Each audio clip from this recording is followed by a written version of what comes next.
lu mau wafak misalnya buat rezeki. Oke. Misalnya kita ambil dari surat atau ayat apa yang berhubungan dengan rezeki gitu kan. Misalnya Al-Waqiah apa gitu kan. Nah, itu kita hitung. Satu ayat itu hisab jumalnya berapa. Terus habis itu setelah dihitung dijadikan namanya azimah. Yang kita lihat angka-angka ya kan. Itu sebenarnya adalah kayak simbol. Kayak kalau kita bilang zaman sekarang yang suka sigil-sigil, itu konsepnya sama.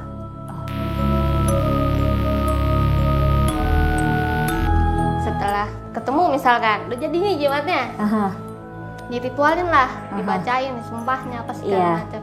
Otomatis yang kayak kita lagi bakar bukurnya di belakang gitu kan, ditaruh jimatnya di atas, didoain bla bla bla. Nanti ada yang datang.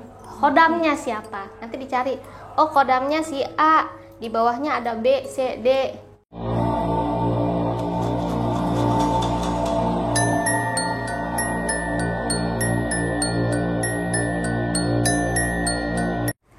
Oke, teman-teman Spiritual Journey, selamat datang. Balik lagi bersama gue Alia. Yang belum subscribe, jangan lupa di subscribe, like, comment, and share sebanyak-banyaknya.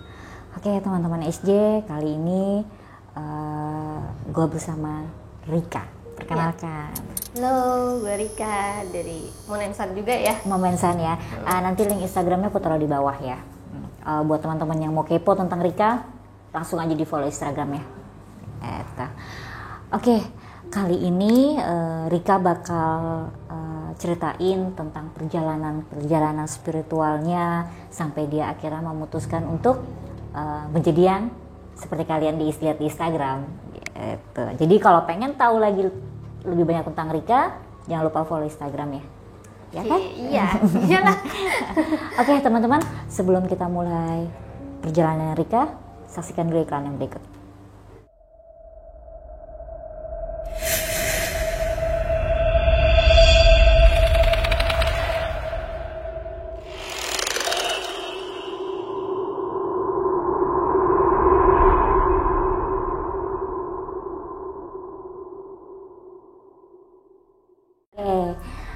Aku mau tanya nih, Rika nih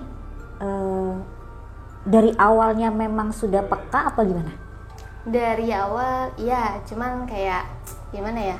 Biasalah ya, kalau misalnya anak kecil itu pasti lebih aware ya, sama makhluk gaib. Karena mereka kan belum ada hawa nafsu gitu kan. Iya, awalnya pas dari kapan ya? Yang inget itu kayak pas TK. TK, SD.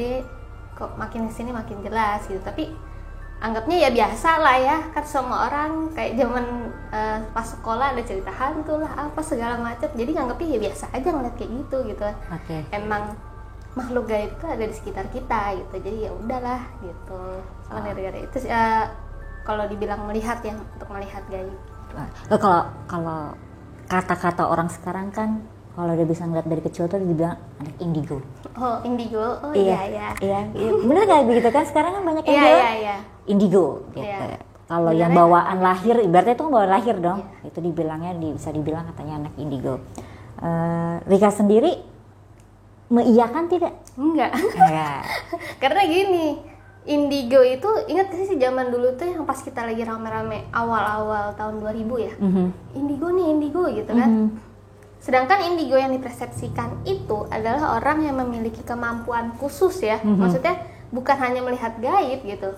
Emang literally bisa melihat masa depan jelas gitu, atau masa lalu, tracking berapa ribu tahun misalkan, atau berapa ratus tahun lalu gitu kan. Jadi bukan yang cuman ngelihat gaib aja gitu. Kita anggaplah kalau misalkan ngelihat gaib itu lebih ke sixth sense. Gitu. Atau bisa dibilang rasa yang disenggol-senggol gitu, atau rasa merinding gitu kan, menterokan energi, itu lebih ke sukses, intuisi dan lain-lain gitu. Atau orang yang baca tarot gitu kan, itu intuisi, nggak melulu itu adalah indigo. Jadi kalau Rika bilang I'm not indigo gitu ya? Setelah Rika sekarang menjadi seperti ini ya, Rika melurut ke belakang nggak kalau emang gue kok bisa kayak gini karena memang keturunan atau gimana? emang ada jalurnya ternyata. Tuh kan ya. Jadi gini, awal kan kalau misalkan kebetulan orang tua dua-duanya dari Sumatera Barat, Padang ya. Oke. Yang dari orang mama itu dari daerah Sumpu, dari papa itu Bukit Tinggi. Oke. Kebetulan yang papa ini ayahnya Kiai. Oke. Kiai yang kalau didatengin orang minta doa buat obat segala macam gitu kan, belajar ilmu hikmah gitu. Dan dari nurut ke keluarga mama juga seperti itu gitu. Emang apa ya, bisa dibilang kayak dokter kali ya, dianggapnya dokter lah, segala bisa nyembuhin ini, bisa pakai herbal lah, apa segala macam, dari sisi supranatural juga bisa gitu. Kalau kayak di China Habib ya. Iya, betul. Gitu. Oke, kalau akhirnya kan Rika pun melurut ke belakangnya setelah Rika mendapatkan apa nih? Oh, itu sebenarnya gini, dari awal udah aware. Oke. Maksudnya kakek begitu, cuman nggak, oh ya udahlah, namanya mungkin namanya kiai gitu kan, atau apa nama, emang ada saktinya, emang belajar dan segala macam gitu. Pas lagi ini, jadi kebetulan kakek tuh udah almarhum, meninggal. Dulu tuh kan ada mama buka salon. Oke. Dulu tuh kalau misalkan ada yang ngerjain lah ya, biasa lah ya kalau misalkan usaha ada yang ngerjain gitu kan. Biasanya pulang ke Padang minta didoain, kasih air lah gitu. Udah beres, kembali seperti normal. Nah, kakek udah almarhum, bingung dong ya kan. Kebetulan ini parah, sampai dilemparin tanah kuburan. Kalau misalkan udah kedukun mana-mana gitu, tapi nggak works. Oke. Ya kan, itu muter otak gimana caranya. Udah kita nyari lah. Waktu itu tahun 2012 nyari dulu di Kaskus kan, zaman-zamannya Kaskus. Di mana nih? Oh, spirit gitu misalkan. Spirit. Aduh, nggak juga. Akhirnya kita memutuskan ketemu salah satu bisa dibilang guru lah ya. Gitu, ketemu ngobrol-ngobrol, cuma ngobrol-ngobrol doang. Udah besok balik lagi, main lagi gitu. Akhirnya diajarin lah sesuatu. Oh, kalau misalkan ada yang ngerjain gini, kamu misalkan itu dikasih jeruk nipis. Oke. Tanah kuburannya. Atau misalkan udah lama itu diapain, doang dimasukin, ditaruh apa lah, pokoknya gitu. Akhirnya sampai waktu itu di salon ya, aku lagi di atas tuh, kan salonnya tingkat 2, aku lagi di atas dan mama lagi di bawah sama karyawan, ada customer lawannya gitu, bunyi kayak pesawat jatuh, bam gitu. Kaget dong kita turun, nih ada apa nih yang jatuh, kan serem ya, kirain beneran pesawat jatuh, kan horor juga, tapi kayaknya nggak mungkin, nggak ada apa getaran gimana. Pas kita turun, yang dengar cuman aku, mama sama karyawan. Oke, customer nggak ada yang dengar. Pas dicek, oh ternyata ada serangan gaib tapi mental. Oke. Telepon guru dong, ini gimana nih, panik ya. Malamnya mau tidur nih, waktu itu kebetulan emang lagi di salon, di lantai 2-nya itu ada kamar. Kita tidur, datang nih, ting, kayak suara apa, kereta kencananya. Aduh, kayaknya mau ada apa nih, kita kayak tidur tapi nggak tidur gitu loh. Kayak bisa menyaksikan tadi merem gitu kan. Udah ya assalamualaikum bla bla bla. Terus tiba-tiba ada juga yang datang dari sisi kiri, entah siapa, itu kayak berantem tau nggak. Tapi itu bukan sosok bunda lah ya. Kita anggap itu mungkin utusannya. Kebetulan waktu itu kita habis dari Pelabuhan Ratu. Oke, habis ziarah ya. Habis ziarah. Habis itu ya udahlah, biarin aja, bodo amat, kita tidur aja, nggak mau ikut-ikutan kan. Ya pokoknya dari situ, oh ternyata yang seperti ini beneran real loh, nggak cuman yang kayak di TV gitu kan. Mungkin yang di TV agak lebay ya. Gitu. Cuman kayak kayaknya yang kakek dulu alami, yang dulu kakek pelajari emang seperti ini loh gitu kan. Cerita kakek gitu sampai dulu mau ziarah ke makam mana, ketemu apa gitu, kakek suka cerita gitu kan. Oh real loh. Nah semenjak itu tertarik belajar dan ternyata ya emang ada bakatnya gitu, katanya sih. Kan? Namanya guru bilang, ini kita ada bakat gitu.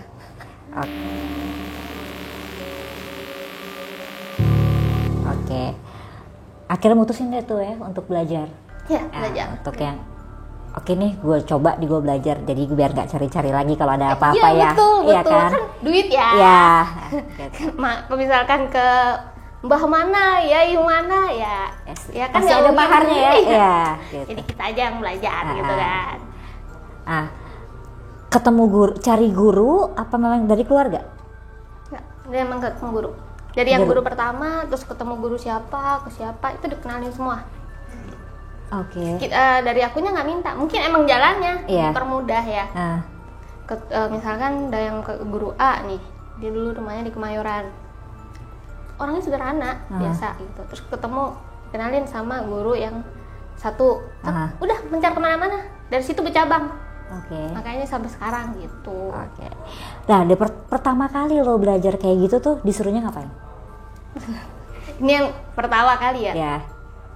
Ke gunung, waktu itu di mana namanya, Halimun. Kita ke sana, ke Curug Ciherang apa apalah, lupa ya, udah lama banget. Situ nginep. Tapi emang perlengkapan seadanya. Kita juga nggak tahu itu hari itu jalan gitu kan, cuman yaudah yuk jalan sekarang. Jalannya itu jam 9 malam. Sampai sana tuh jam 1 malam. Itu nggak ada yang tidur. Jadi sono nginep, kita ngobrol-ngobrol, naro dupa lah apa segala macam ya kan, penghormatan ya biar nggak ada salah paham antara gaibnya gitu. Terus kalau emang ada oleh-oleh, nah di situ tuh dapat oleh-oleh. Kita nggak narik ya, cuman kalau emang ada rezekinya gitu kan, tiba-tiba lagi duduk gini ada gitu. Nah itu adalah namanya mustika yang diberikan sukarela sama gaib. Kalau narik kan pakai paksa energi ya, maksa berantem dulu sama gaib yang ada nggak ada karomahnya. Pakai energi lah ya. Iya. Ini emang ada rezekinya dikasih gitu. Itu baru ngeliat, mustika gini gitu. Itu pertama kali tuh ya. Pertama kali tuh. Bawa pulang deh tuh mustika kan? Iya. Bawa pulang tuh mustika. Belum tahu kan kegunaannya untuk apa? Belum, simpanannya dulu. Ya, khasiatnya apa, ya kan. Nah, pas berapa hari kemudian atau ya next day-nya pasti nanya dong ke guru. Ya, biasalah kalau guru bilang udah simpan aja, bagus kok. Dia nggak ngasih tahu buat apa? Tidak. Tidak Tidak sama sekali. Cuman ada yang keren satu. Waktu itu aku jalan ke Karawang. Waktu itu emang mau ketemu guru juga. Di sana Karawangnya waktu benar-benar nggak ada lampu, orang nyuci masih kayak di bukan kali ya, sungai kecil yang nggak ada lampu sama sekali. Kita ke Sumur Jodoh waktu itu. Dan di sana kita ziarah, ya kan ada makamnya di sana, terus ada sumurnya. Kuncinya cerita, ini buat jodoh, orang di sekitar sini dulu sering kesini kalau yang belum punya jodoh, minum airnya, mandi apa segala macam. Kebetulan waktu itu sama Ade emang juga ada bakat, cuman nggak diterusin. Kita lagi lihat-lihat sumurnya, nemu batu. Batunya segini, kayak apa ya, kayak sedoni atau apa, nggak ngerti lah ya, kayak putih susu gitu.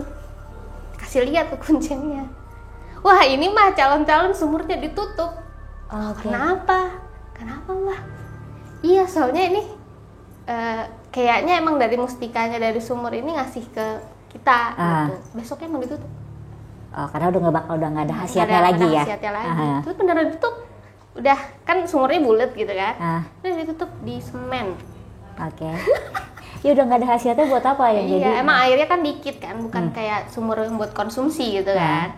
Udah ditutup. Terus di sana lanjut lagi kan emang mau berguru kan, ketemu sama yang sepuh lah ya.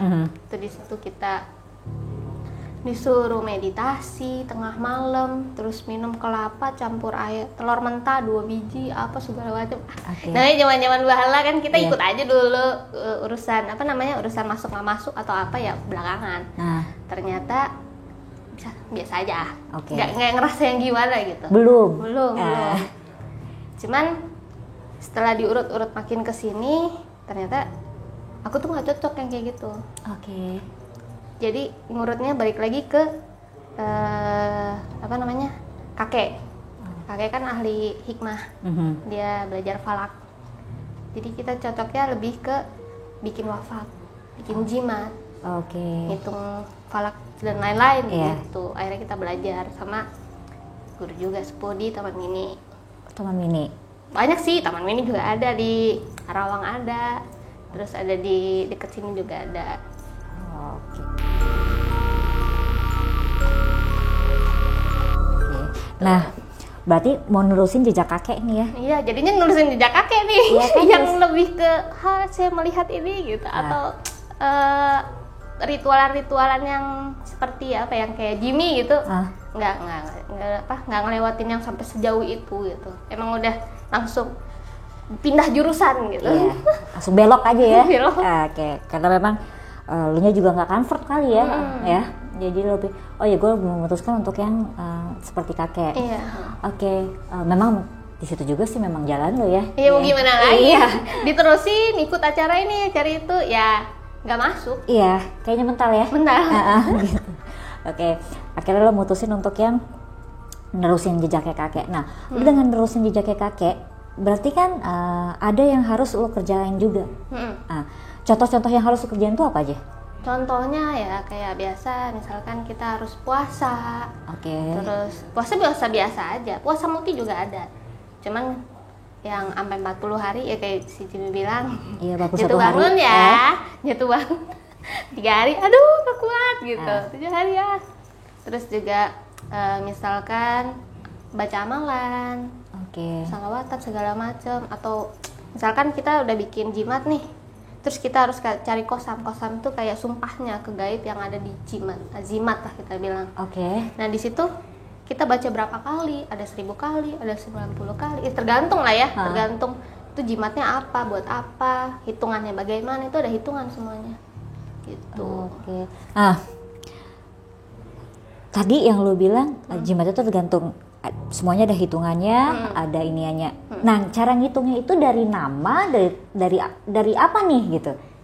Tergantung, maksudnya itu bukan dari nama ya, maksudnya lu mau wafak misalnya buat rezeki. Oke. Misalnya kita ambil dari surat atau ayat apa yang berhubungan dengan rezeki gitu kan, misalnya Al-Waqiah apa gitu kan. Nah itu kita hitung, satu ayat itu hisab jumalnya berapa. Terus habis itu setelah dihitung dijadikan namanya azimat. Yang kita lihat angka-angka, ya kan? Itu sebenarnya adalah kayak simbol. Kayak kalau kita bilang zaman sekarang yang suka sigil, itu konsepnya sama. Oke. Itu ilmu, kalau di pesantren belajar sih harusnya. Cuma nggak yang sampai sedalam itu, tergantung pesantrennya sih. Iya. Gitu. Tergantung juga mahasiswanya sih. Iya. Kayak itu sih tergantung mahasiswanya itu. Nah, gue penasaran nih sama yang tadi jimat-jimat itu. Ya kan kalau lo bilang kan dihitung itu. Nah, ada sosokan makhluk gaib nggak sih yang dimasukin ke situ? Sebenarnya bukan gue yang masukin. Oke. Setelah ketemu misalkan, udah jadi nih jimatnya, diritualin lah, dibacain, disumpahnya apa segala macam. Otomatis yang kayak ini kita lagi bakar bukurnya di belakang gitu kan, ditaruh jimatnya di atas, didoain bla bla bla. Nanti ada yang datang. Kodamnya siapa? Nanti dicari. Oh kodamnya si A, di bawahnya ada B, C, D. Terus ada lagi habis kodam yang atas, kodam yang bawah. Kodam yang bawah ini misalnya komandannya siapa, dibacain itu semua seperti itu. Oke. Itu lo yang kerjain? Ya dikerjain dong. Oke. Kita ngitung sendiri Bapak Ibu. Oke. Ribet nggak sih? Ribet. Ribet ya? Karena satu nama itu bisa panjang. Dan namanya itu susah. Oke. Misalnya namanya Fatimah, mungkin semudah itu. Misalnya susah dibaca tuh kayak Hakhozail apa gitu, panjang. Bisa sampai kita bilang 7 kosakata. Maksudnya Iya, ngerti 7 kosakata gitu. gitu. Oke. Kenapa? Nggak kaget. Ada yang merhatiin? Iya, gitu kaget. Terus jadi lupa kan lu sih. Apalagi namanya? Ya, lu lebih nih, ini kan jimat-jimat ini tadi lu bilang ini khusus buat kayak penari. Ya. Penari. Tapi kalau misalnya untuk yang penari itu kan rezeki ya. Ya, penarik rezeki lah kita bilang. Atau pengasihan. Pengasihan jodoh dong berarti? Ya. Bisa juga berarti? Bisa juga. Pengasihan kan ada 2, khusus atau umum. Umum tuh kayak kita narik semua orang. Jadi orang senang ngelihat kita, terus kalau ketemu kita bawaannya emosi nggak jadi gitu. Biasanya dipakai buat di kantor ya, biar bosnya nggak marah-marah. Oke. Nah, setelah misalnya ada yang beli nih, misalnya gue beli dari lo set gitu. Nah, itu bisa berapa lama bekerjanya setelah gue pegang misalnya? Itu balik lagi ke diri sendiri. Ketika ada kita bilang klien atau customer mahar gitu ya, pertama yang kita tanyain, yakin nggak? Gitu, karena gini, ketika klien atau customer datang nanya, saya mau mahar dong, soalnya saya pengen pelet si A gitu. Yakin nggak? Oh yakin dong, bla bla bla bla. Terus dia bilang, garansi nggak? Kita nggak bisa bilang, oh garansi, ini kan bukan barang kayak elektronik ya. Kayak lu beli handphone aja terus kabelnya putus nih gitu kan, nyala TV-nya. Gitu, nggak kayak gitu konsepnya. Bisa berjalan atau tidak balik lagi ke diri sendiri sama Tuhan. Ya kan? Semua itu atas izin Tuhan atau Allah Subhanahu wa taala.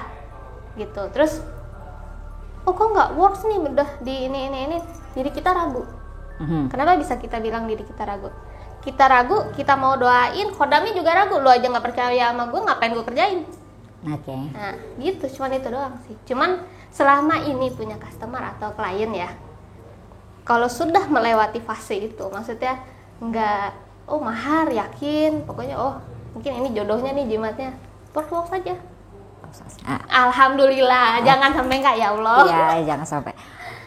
Pernah nggak sih lo tapi ini udah dibeli nih jimatnya, udah dibeli serat gitu, terus tiba-tiba si yang dalam jimat ini datang nyamperin lo gitu, mungkin ngasih tahu dia disalahgunakan lah atau apa, ada nggak sih yang kayak gitu?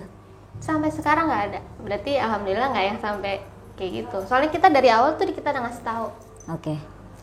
Namanya ada yang mahar gitu kan. Mahar itu kan kita memberikan istilahnya kayak ijab kabul, beli putus. Apapun yang terjadi, apapun yang dia kerjakan, apapun yang dia lakukan, udah bukan tanggung jawab kita. Itu udah tanggung jawab masing-masing. Yang penting kita udah warning ke orang pemahar, ini manfaatnya, fungsinya seperti ini. Pemeliharaannya juga ada? Ada, nanti dikasih tahu, misalkan diminyakin gitu, atau dilupain gitu kan gitu. Kalau misalkan mereka tidak dirawat dengan baik, ya itu udah tanggung jawab masing-masing. Namanya supranatural kan. Tapi kalau nggak nih gue mau nanya nih, kalau itu nggak dirawat, tuh kodamnya bakal balik nggak sih kalau? Enggak. Itu kan tetap diwafak. Biasanya gini nih, udah lama nih nggak pakai wafaknya. Terus tiba-tiba dia keinget. Aduh, gue pengen ini, pengen lupain misalnya. Ya, tetap di situ. Kan sigilnya dari situ istilahnya. Atau wafaknya, kunciannya di situ. Terus dia keinget, ternyata works lagi. Ya alhamdulillah gitu. Nggak yang balik kayak yang spirit conjure misalkan kita bilang, itu beda karena sama wafak ya. Spirit conjure itu kita manggil spirit khodam pendamping untuk customer atau klien yang pengen punya penjaga gitu. Terus misalnya nggak dirawat, dia balik lagi, ya itu kan nggak ada yang terikat. Gitu. Kalau terikat pasti di situ aja. Nggak bakal kemana-mana dia ya. Kemana-mana. Cuman kalau spirit conjure, dia gue nggak dirawat, gue balik lagi ya kalamnya gitu. Ntar kalau dipanggil, kalau misalnya ditelepon lagi, gue balik. Gitu. Nah, gue mau nanya prosesnya. Tadi yang lo bilang, ini lo abis gitu jimatnya lo taruh lagi ritual, tiba-tiba datang nih misalnya si kodamnya atau apa, itu memang yang datang lo tahu, memang yang lo perintahkan untuk datang, apa dari luaran sana yang lo nggak tahu? Emang yang dikhususin, karena kalau waktu kita bikin azimat, kita harus protect. Protect itu maksudnya bikin barrier. Kita baca doa dulu, ada doa khususnya buat bikin pageran lah ya kita bilang. Nanti yang datang yang diundang. Soalnya pocong-pocong atau gunti-gunti di sini mau ikut menikmati buhur gitu, tidak bisa ke sana. Gitu. Berarti memang lo tahu ya siapa yang mau datang? Oh iya dong. Nah, berarti Ya emang, jadi berarti kan pas yang lagi lu baca, lagi lu hitung, udah ada di kepala lo siapa yang mau lu undang, begitu ya? Iya betul. Nah, lu kan bikin jimat nggak 1, 2, 3, Iya. jumlahnya too much. Iya tuh Mas. Iya dong, kita ngomongin jumlahnya too much gitu ya. Nah, lu bisa tahu siapa aja yang yang ini, untuk malam ini yang gue undang ini, untuk malam ini yang gue undang ini. Hitungannya. Jadi di ilmu falak itu misalkan nanti kita hitung tanggalnya, bulannya, planet mana berkonstelasi sama planet mana, cocoknya untuk bikin azimat apa. Itu yang lo hitung bulannya now apa gimana, bulan yang sekarang lagi lo kerjain apa gimana? Hitungnya dari jauh-jauh hari Bu. Misalkan bulan depan kita hitungnya dari sekarang. Karena kalau misalkan kita hitungnya dadakan, ya mungkin bisa jadi udah lewat, misalnya kemarin gitu. Jadi kita harus jauh-jauh hari, bisa 3 bulan, bisa 2 bulan sebelum, tergantung ini sih, pangsit juga sih, kadang dimimpiin. Hitung nih besok bulan depan nih kayaknya bagus gitu. Sekarang kayak gitu. Ya namanya, mungkin ada kodam yang kasih tahu gitu kan. Oh, jadi suka dimimpi dikasih tahu ya? Iya. Nah, kalau buat lo nya sendiri, lo kan lo nih keturunan ya, udah ketemu belum sih sama pendamping lo? Pendamping kodam-kodam? Iya, yang punya lo. Udah jelas, udah ya. Udah ya. Itu gitu. ada dari, kalau yang lagi eksis sekarang ya, dari keluarga nyokap. Kalau kodam pendampingnya, kalau di Padang itu kenalnya Inya. Iya, harimau. Harimaunya Sumatera. Cuman wujudnya itu gaib. Jadi di kampung itu ada satu dari keluarga mama, bisa dibilang om sama tante lah yang deket banget sama mama. Di situ adalah dukunnya.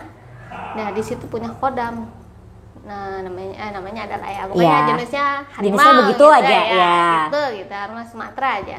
Itu yang jagain satu kampung. Sosoknya itu doang. Sosoknya hanya dia tapi yang jagain satu kampung. Yes. Satu besar banget. Iya. Itu kalau misalkan balik ke Padang ya, itu di rumah emang belum ada listrik, nggak masuk listrik. Jadi kalau misalnya ngeliat mata dua, kalau harimau paling segini ya, ini segini, matanya merah-merah gitu kan nggak ada nggak ada senter atau apa gitu kan. Ntar kalau disenterin nih, hilang. Ya itulah sosoknya. Nah, Inya ini nggak mungkin sendiri, maksudnya dari alam gaib ya kan. Nah, yang Inyanya masih di sana, yang nurunin ke keluarga itu kayak ini dari Inya ini ke siapa, om, tante segala macam sampai ke Rika. Iya, sampai ke gua. Yang lagi eksis itu. Iya. Kalau yang Rika rasa, buat Rika, kegunaannya dia tuh apa? Proteksi.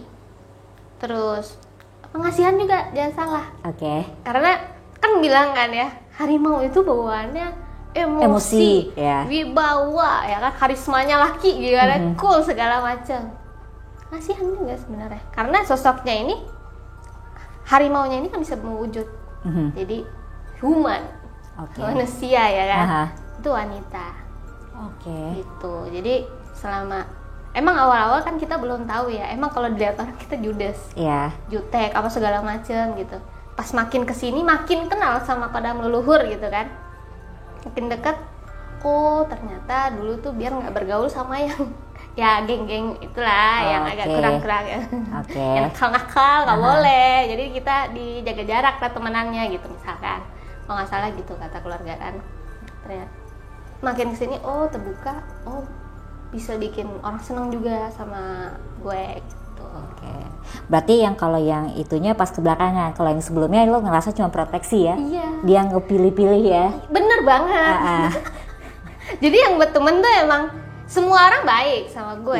Cuman kayak yang orang tuh segan deketin gue gitu loh. Jadi bertemannya sama anak baik-baik gitu. SD, SMP, SMA, sampai kuliah.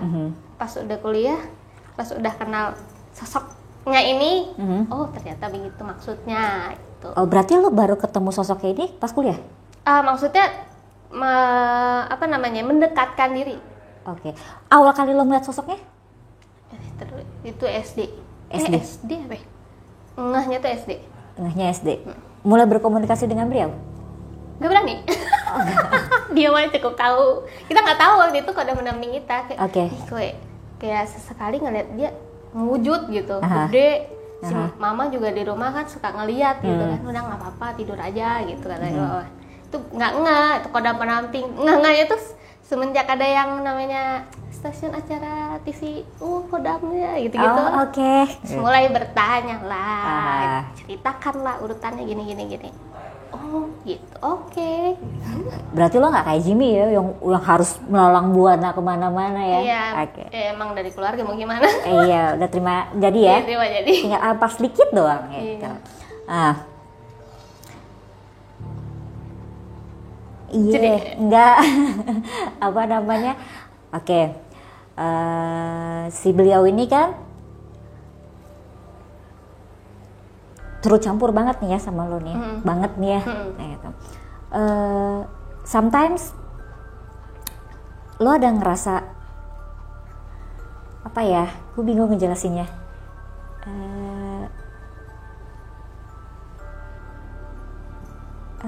Ya udah ntar aja.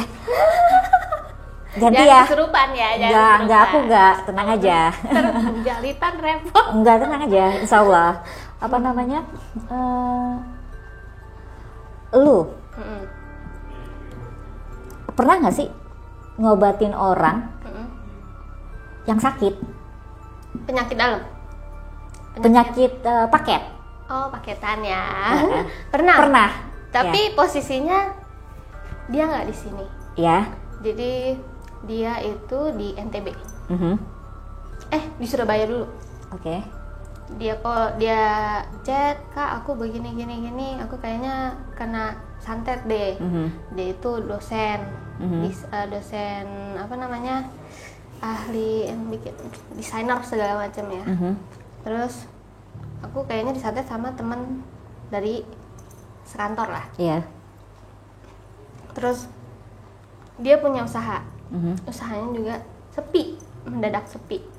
Usahanya ya toko baju, dia buka butik. Ya, perempuan. Iya.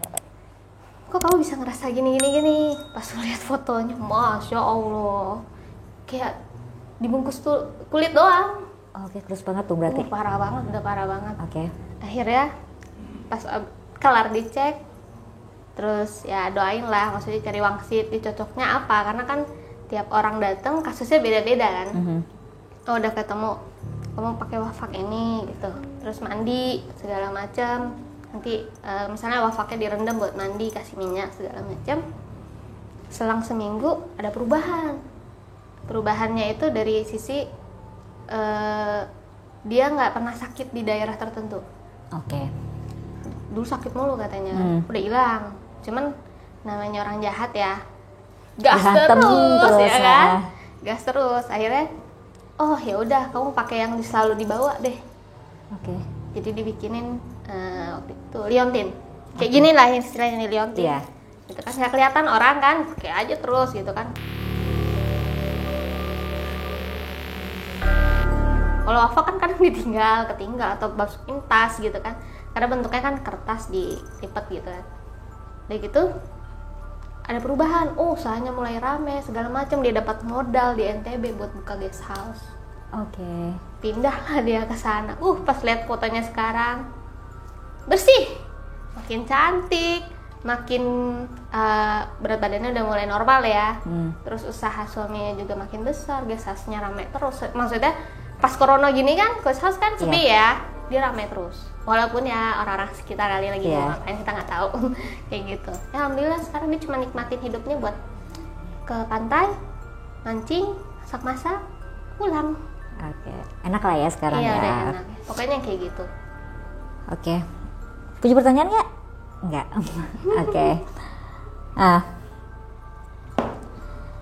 Sebelum beliau, ada lagi sosokan yang pernah nemenin lo, yang pernah lo ketemuin? Sosok yang pernah ketemuin itu yang dari mama.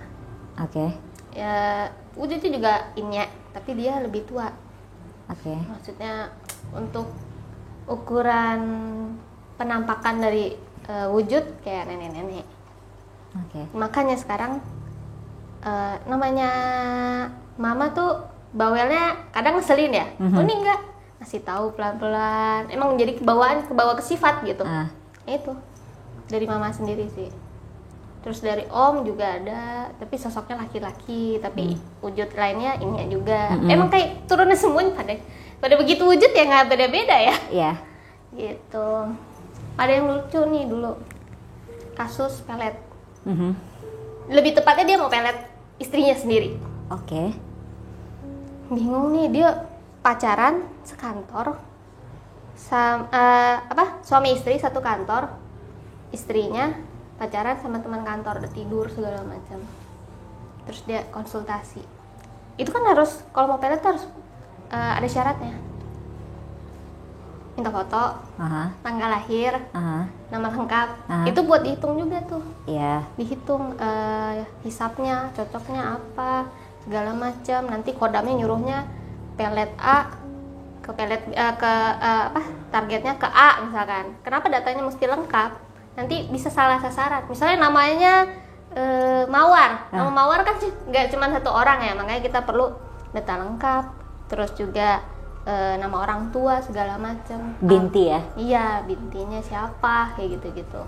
Terus kita biar tahu juga, oh tanggal lahir buat apa, hari apesnya lah kita bilang ya. Cuman hari apesnya di sini kan kita bilang dalam sisi hikmah, bukan sisi kejawen. Nah itu dicari juga kapan kita harus ngerjain, timing yang pas, kayak gitu-gitu. Akhirnya minta balik. Bagi gue ya, iya. Maksudnya pandangan orang, perspektif orang kan beda-beda. Beda-beda. Ya? Bagi gue, King Buddha Kanjeng Ratu Kidul adalah